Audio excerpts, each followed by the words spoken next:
Milk steaming can be really frustrating. There are a lot of moving pieces to the puzzle, and sometimes we master one of them, like how to hold our steaming pitcher, how to position the steam wand. But what about the timing when it comes to adding the air into the milk itself? And that's the piece that sometimes people really struggle with.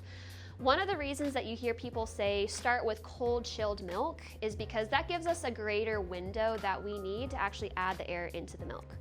When you're steaming milk for specialty coffee beverages, what we're trying to create is what we call microfoam. And what that is teeny tiny bubbles that we've actually whipped into the liquid milk itself. The reason that whole dairy milk is typically favored is because we have the perfect balance of both proteins and fats in the milk. In the beginning, while the milk is cold, when we're adding air into the milk, those proteins are allowing for the structure, which forms these tiny little cases around the air bubbles itself. Then as we continue to steam, and as it's heating up, we're even further breaking down those bubbles as the milk is spinning inside your steaming pitcher.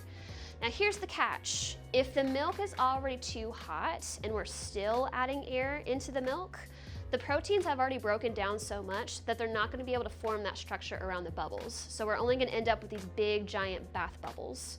What we're looking for is that really nice velvety creamy texture, and that's an absolute must, especially if you're trying to do latte art.